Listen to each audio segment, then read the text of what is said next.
Hey, good afternoon, everybody out there. Chris Lester here, back again for our weekly chat with Chris. Today's topic is going to be about reverse mortgages. I think that as pre and post retirees are faced with challenges, that there are areas that we should educate on. And you'll find an area like reverse mortgages, I have no horse in this race. I don't do reverse mortgages. I'm not licensed to sell them, and I don't get any commissions or kickbacks or anything for promoting them. As a matter of fact, I used to counsel to be very, very careful, going back 15 years ago, be cautious, because there was a lot of unscrupulous behavior. But then the government came in and created guidelines and framework that I think now it should be part of everybody's overall financial plan. Is a reverse mortgage for you? And a little bit about, again, me, if you're on this call for the first time, my name is Chris Lester. That's me when I'm clean shaven. I'm on day 84 of quarantine. So for the first time in my life, I've amassed a little bit of a beard, and it's actually grown in white. Hold some designations. I'm a chartered financial consultant. I'm a retirement income certified planner. And it was when I got that designation that revisited reverse mortgages as a planning tool for retirees. And I'm also a certified college planner. That's my company. If you hear me reference Eagle Team, or if you're an Eagle Team advisor, I am a partner of the Eagle Team, and we all work collectively together. So if somebody has invited you to this chat today, thank them, and then I'm going to direct you back to them at the end of this call with any questions you may have. So the first thing we have to understand is, what is a reverse mortgage? Well, if you're 62 or older and you want money to pay off your mortgage, maybe supplement your income, pay for healthcare expenses, you might want to consider a reverse mortgage. It actually allows you to convert part of the equity in your home into cash without having to sell your home or pay any additional bills. And that's what we're going to talk about today, because, when we think of our home and where we live, and as I've watched people in my life progress through their life cycle and life changes, you see things happen, right? The house that I grew up in is no longer in our family. The houses that my grandparents built and, the house that my grandmother owned are no longer in our family. And I hear this sometimes, and I say this a little bit tongue in cheek, so don't take it the wrong way. But if part of your overall plan is maybe to give the house to your children, I can tell you that your children or your heirs probably don't want your house. Doesn't mean anything negative. I know it has special meaning, and I know it has emotional and sentimental value. But at the end of the day, it's an asset. And so as any asset, we have to start to think about utilization of that asset and what's the best way to transition that. So understanding that a reverse mortgage, as much as you might have heard some negative press on the old, I want you to think about that, hey, as a planning tool, it might be something that can actually provide protection in uncertain environments as we move through retirement. So one of the pre-qualifiers when you're looking at it, not only must you be 62, but you must have at least 50% equity on the property, right? So if you're leveraged to the hilt, then it's not for you. If it's paid off, having access to that capital could be a smart move. So what can you use it for? We went through some of the list of items. We'll go through them again. Pay off an existing mortgage, pay medical bills, use as a volatility buffer. What's that? Stay tuned. You'll find out. So pay off the existing mortgage. Paying off a mortgage has been the American dream. And one option might be to allow the equity in the house to pay the remaining note. So let me give you an example. Let's say that you have a house that's worth $400,000 and you have a mortgage of $100,000. And remember, you need 50% in equity available. So in this case, you could utilize $100,000 of your equity to pay off the $100,000 that you owe. Now, if you did that at a bare minimum, forget about everything else. What it does is it frees up cash flow for you while you're in retirement. So if that mortgage payment that you were paying for just principal and interest, not taxes, because taxes won't go away, But let's say it was $1,000 a month. You now no longer have to pay that $1,000 a month because you use that equity to pay off that note. So it is an option going forward. But remember, when you use home equity, you will reduce assets transferring to the heirs. So pay medical bills. You know what? In today's world, we're living longer, and medical expenses can be something that can devastate even the most well laid out retirement plans. But having access to the equity in case of unforeseen circumstances makes a lot of sense. So it's just something there just in case. Having it in place prior to needing something is just prudent. So again, using home equity, you'll see this on every slide. Anytime you use home equity, it will reduce anything that transfers to your heirs. Use as a volatility buffer. What does that mean? So if you have money that's invested in the market, you will see and probably are very familiar with the term volatility. Those are market swings. We've just gone through pretty significant correction. Now we've had a bear market recovery, and so things have been better of late. That's volatility, that up and down, those whipsaw actions. Well, when you get to retirement, typically, if things start to happen which aren't pleasant, which are extended down markets, now we want to turn around and we don't want to lock in losses. We do know that if you remember from a couple of weeks ago when I'm showing charts, when you look at things from a macro perspective, over time markets will recover. But if you need capital now to live on, to make it through that recovery, this is where home equity can be a buffer, right? So instead of having to sell assets at a loss, just having a home equity conversion mortgage in place will allow you to access that money to fill that income gap that maybe you need to maintain lifestyle while the market eventually starts to make a recovery. So markets go up and markets go down. However, in retirement, having access to whether down markets could allow access to weather down markets to recover instead of selling at lows, this can be referred to as a volatility buffer, right? But again, using home equity will reduce assets that are transferred to heirs.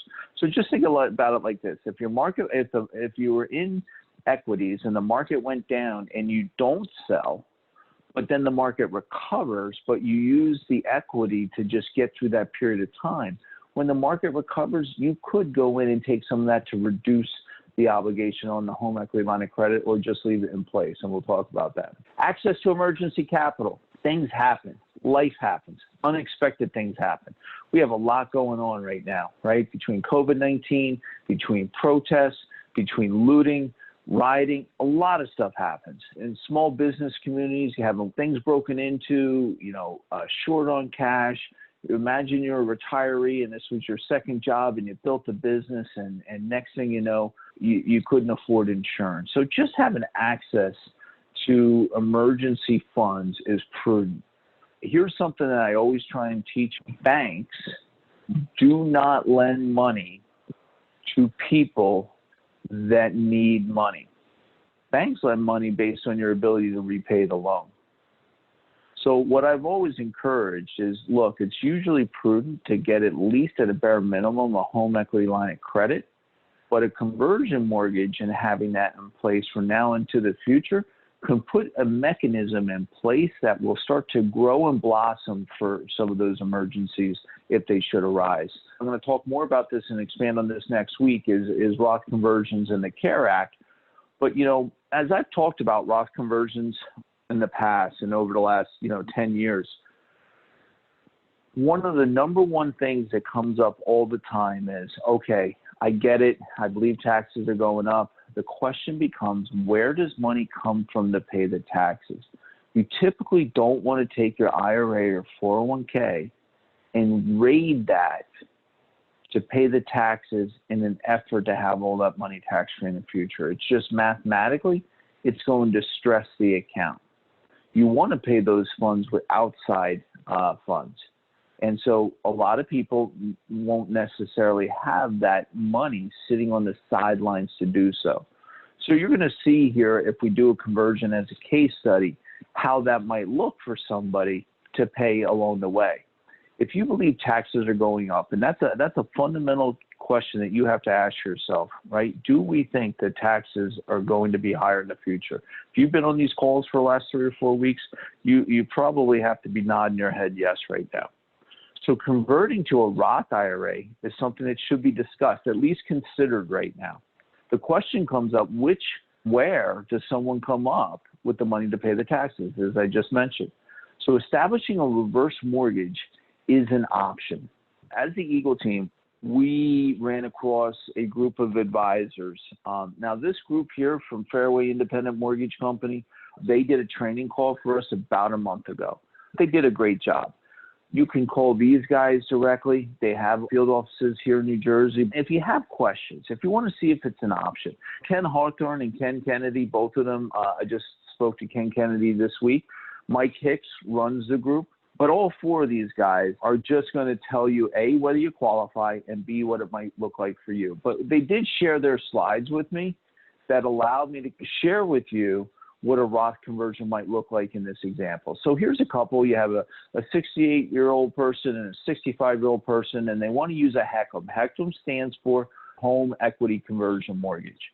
So if you hear that language, HECM, to mitigate the tax burden from converting that IRA to a Roth IRA. Client scenario, they're going to go through the assets, the goals, concerns, the options. I'm not going to read all this to you. There will be a recording to this if you want to go back and look, but it's small print. So here's what I want you to understand on the bigger picture. The client right now has $1 million IRA that they want to convert to a Roth. So that's ultimately what they want to do. So the first thing you have to say is, well, suppose I don't want to convert to a Roth, but I just want to get a reverse mortgage. Well, let's look at the home value. The home value is $600,000. They have no mortgage. Their initial line of credit, based on their age, was $284. This is where the 50% rule comes in. 72 is 50%. Anything, if you're younger than that, you may not be able to access more than that. IRA balance, again, was $1 million. And we're just assuming in this case, roughly the tax bracket is 30%.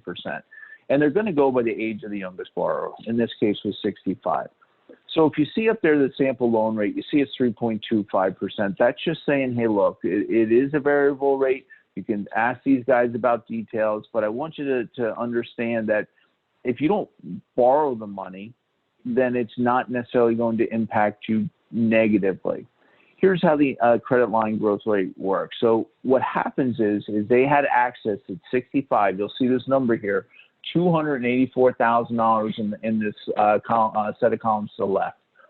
And then it's growing at 3.75%. So if they never use it, at 90, the line of credit that they had available, regardless of the value of the house, would be $804,000. It's just giving you access to capital. It really does make a lot of sense. But remember, our case scenario was, well, hey, they want to pull money out to pay the taxes. Okay. Well, if they did $500,000 a year, converted 500, the first 500 they owe 160, and by the time they're done with that, the conversion is 130. They pulled out $290,000 to pay the taxes in this example, and even the remaining line of credit that was available now starts to grow, and they never touch it. But if they needed to, they have a line of credit access at 90. For some reason, they had $170,000 that they could access. They have all the money now in a Roth environment, growing tax-free and tax favor, and they've now paid the taxes. Now, this just shows another payment option, right? So a 5-year draw. So suppose you don't want to call, or it doesn't make sense to convert $500,000 a year or a whole $1 million at once, right? So what you can do is you say, well, over the next 5 years, I'm going to convert $200,000 of the $1 million every year. And now we have a tax obligation of $60,000. You pull out your $60,000 out of your line of credit for 5 years. You have that account completely transferred over into a Roth environment. And now it will continue to grow as well, and you'll have some access to capital in the future, and your account is completely tax-free.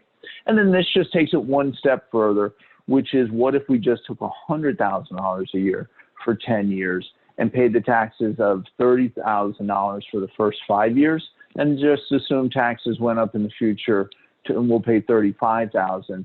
So you've paid all the taxes on it. And again, your entire $1 million is now tax-free, and and you still have a line of credit. So that's what a conversion can do for you. Again, I don't do conversion mortgages, but paying the taxes is something that we have to consider. Guys, I'm at my time today. This is our disclosures. GSR CYA says that, hey, listen, RWA, which is my investment advisory firm, is not affiliated with Fairway Mortgage. They're independent. They're separate. We're not connected in any way, and we have to disclose that. So again, I want to thank you. If the advisor that invited you have questions, just circle back to them. Otherwise, don't keep us a secret. We want you to see you on the call next week. We're going to do this each and every week. I want to thank everybody again for taking time out of your day to come listen and chat with Chris. Have a great day. Stay safe, and see you next week.